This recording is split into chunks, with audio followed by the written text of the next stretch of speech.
And good morning, AM 1190. Hey, good morning, Glenn. It's Garth. Hey, Garth Brooks. How are you?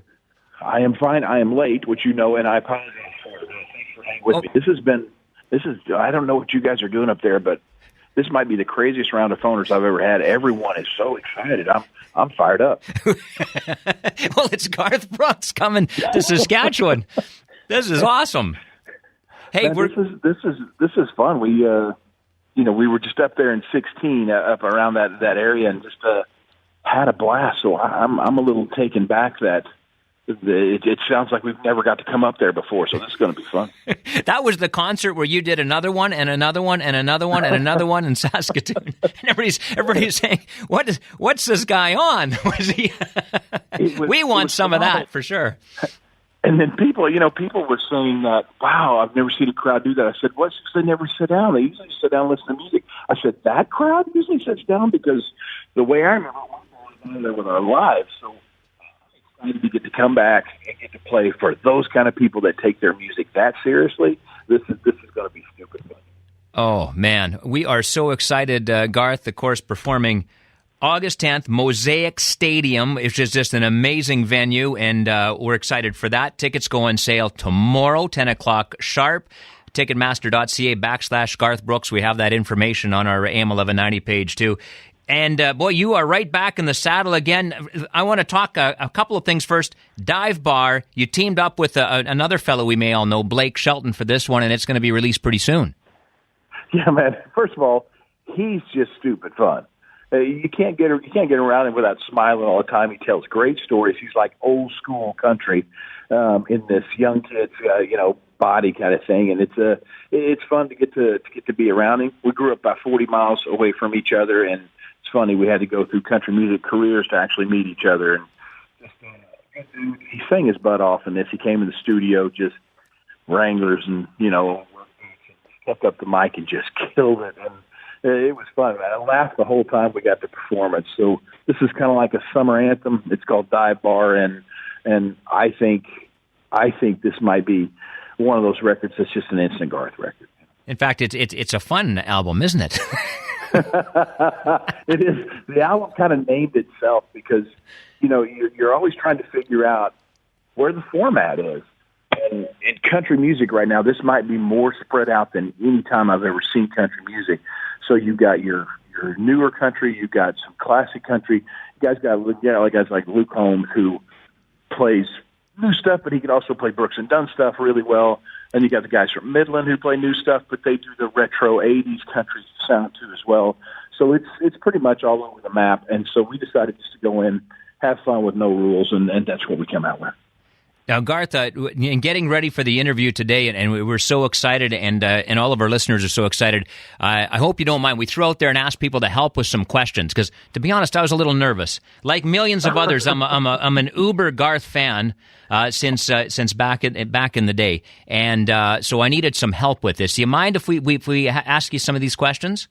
Oh, man, that's very sweet. Thank you for doing it. Well, I have one here. Darla Bosch, a dear friend of ours. She's in Regina, good friend of ours. Her husband died tragically a couple of years ago, and her husband's name was Daryl. And at the funeral, they played the dance, and they also inscribed it in his resting place. And she wants to know, she wants a little bit of background about the song that means so much to her. Can you tell us a little bit about that powerful song, The Dance?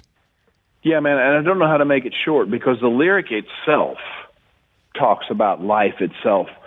With that said, what Bobby Wood did on the piano on the front of that, with nothing in front of him, there was no, he looked at, when we were recording it that day, he goes, hey, it says intro, who's got it? And everyone looked at him and said, how about you take it, Bobby? And he goes, what do I play? And he says, I don't know, just play what you feel. And that was the first take, the only take he did was that intro. So I've said it before, I've said it graduations before, and when you hear that piano entrance, it just starts crawling all over your body. So, first of all, my heart goes out to the family. Second of all, getting to be a part of somebody's family's fabric, getting to be played at a wedding, a funeral, it's the greatest award that they can give you as an artist. So, as tragic as the time is, thank you for allowing something that I had a little part to do with, be part of the healing. And I hope that song always brings them back, and I hope it always brings good feelings. Thank you for that, and I tell you, that as soon as you hear that piano, just the goosebumps and the hair comes up on the back of the neck. Ooh. Here's another question: Raptors or Golden State? Ooh, that's a tough one, man. First of all, I didn't even think the Raptors were going to be in it. I thought the Bucks, it was going to be Bucks and the Warriors, and it looked that way at the start. And then here come the Raptors, and then they take game one. So where's the series stand right now? Is it one apiece, or did they have they played? They won. The Raptors won yesterday, and so they're up 2-1. But the neat thing is, and this kind of ties into another question somebody asked: advice for young aspiring artists, because we have a young country artist here in Weyburn. Tennille Arts is her name. She actually sang the Canadian national anthem at the game, the NBA finals yesterday. She now lives in Nashville. She's listening in this morning, and we have a number of young artists in our area we love to support.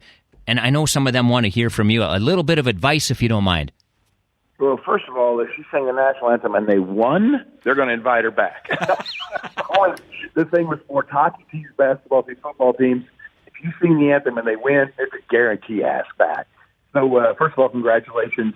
Second of all, no, the hardest song on the planet for me to sing is our country's national anthem. I've done it once. I'll never do it again. It's just so, to have the guts to even step up there and do that, hats off to you. And then the whole thing, man, if you say she's down here in Nashville, then she's doing what she needs to do. So many people want to play music, country music, but think that they can do it from somewhere else on the planet. It didn't work that way for me. I can tell you that I had to move here. So that's the first commitment. Move here, then just get a job here, start in, and just start seeing people. And I wish I could tell you that the most talented people get here, but they don't. I can go to a restaurant today, and the guy waiting my table or the girl waiting my table can play guitar better than me, sing better than me, look better than me, write better than me. But for some reason, you just get the shot. So that's the thing, is just come down here, because you can't get in the game if you don't work out on the court. And this is where they're playing the game right here in Nashville. So come here. This town will love you. You will love it. And come be a part of country music. And one more quick question on that. Metallica also would perform the American national anthem yesterday. So I was thinking of this question. If you could put together an all-star band, Garth, I know your band is all-star and top shelf, but if you could do your dream tour band, who would be in it? Holy cow, man. That's way too deep. I got to tell you, the guys that cut the records are different from the guys who do the band on tour. So it's fun. So we're kind of mixing them up this year. So the G-Men went into the Musicians Hall of Fame for all the records that they had cut for us and many other people. So we're kind of bringing out one of those guys in some cities, so you can actually see the guy that played the dance on the record, and then you'll hear the guy that plays the dance live. And so mixing and matching those guys, no offense to anybody, I don't need anybody else, man. These guys have been the Garth Brooks sound from records all the way to live our whole life. The fun thing about the live show that you'll see is the original drummer from day one, keyboard player, field player, guitar player. They're all day one guys. So if you've seen Garth Brooks anywhere, you've seen the band already, and you just love them. They're easy to love. Garth, we are so looking forward to the concert, August 10th. Tickets again on sale 10 a.m. tomorrow sharp, so make sure you get them. This was such a treat. I'll let you go. I know you have a whole bunch of people waiting, so I really appreciate your time. Man, thank you very much. Can't wait to see you guys, and thanks for everything. I look forward to this. You guys have a great morning. Garth Brooks, everybody. Hey, Garth, have a safe one. Thank you, Glenn. I'll see you, brother.